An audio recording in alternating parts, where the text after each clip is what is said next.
Mohamed El-Erian, who do you think will win this, Wall Street Goliath or the small retail investor with a couple of $1,000 in a Robinhood account?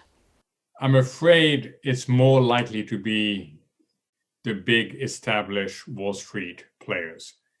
And that's for two reasons: more capital, and the retail investors already are less coordinated than they were only a few days ago. What makes you say that? Well, we saw on Monday talk of maybe silver should be the next, quote, target. And what we saw is some of the capital get allocated to silver as opposed to stay in the Gamestop and similar trade. And that had three results that you could see clearly from the market outcomes. First, silver shot up.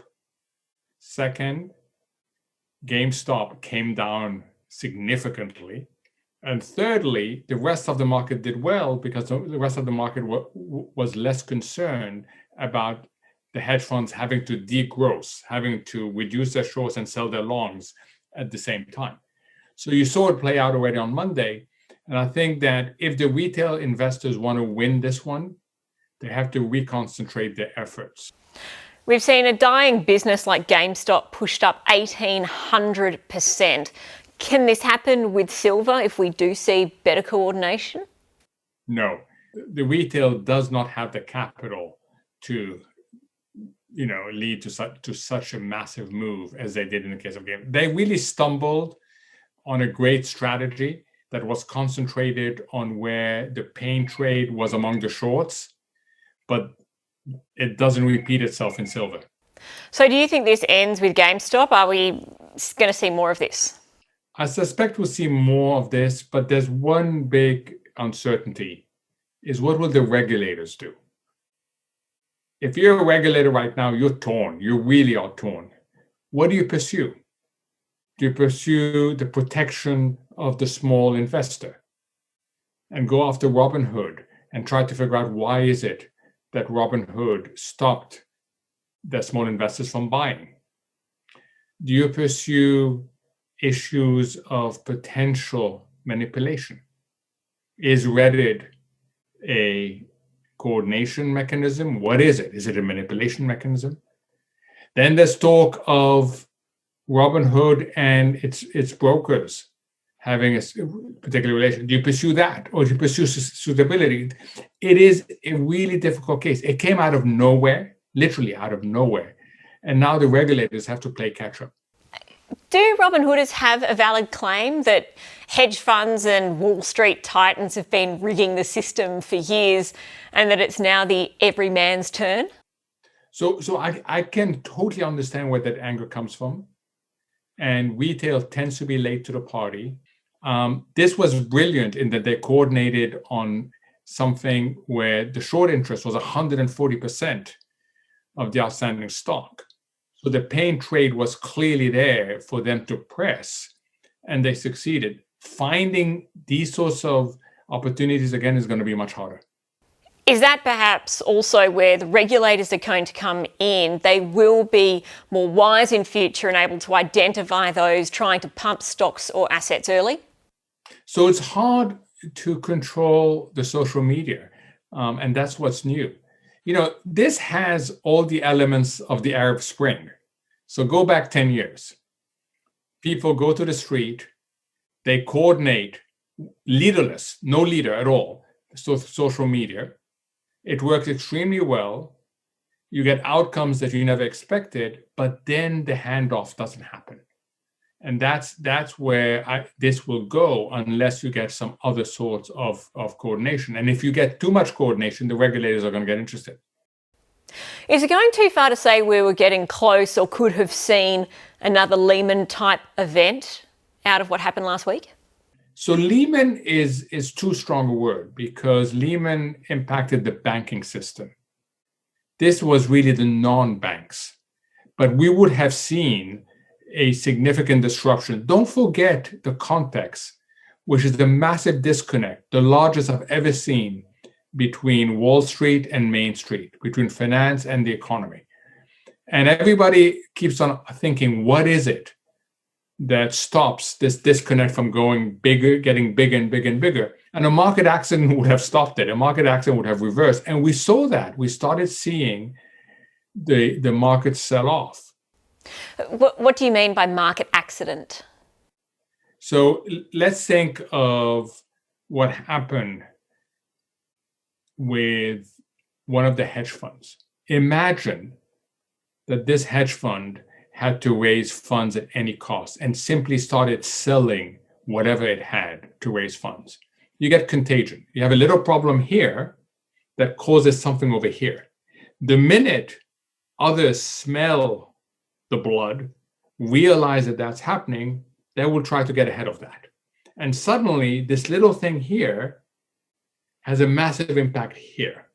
And when you suddenly delever finance, you catch a lot of people off sides. How close were we to catastrophe? So I think we got closer than we thought. I mean, you're right. They've raised somewhere between $3 to $4 billion to try to stabilize their situation. That's a lot of money. That's a lot of money. Now, the real vulnerability came from Robinhood to the exchanges. That's the gut of the system, right? And if that had some vulnerabilities, it would have had a much broader effect. Is there anything to prevent a catastrophe now? I think people get smarter. So, Robinhood, I don't think will put itself in that situation. And even today, while they've relaxed the trading limits that they've put, they haven't really taken them off. I think, you'll find that they'll require higher margins from their clients.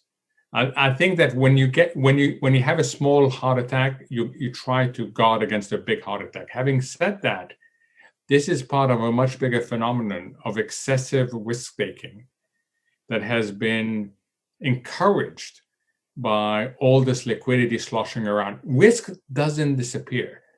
So it may no longer be in the banking system, but it has morphed and migrated to the non-banks. To pull out from the details, where has this all come from? How has all of a sudden a thread about Wall Street trading on Reddit created so much trading velocity and anger against Wall Street? Has it come from US politics? Has it come from inequality? Yes, to all of the above.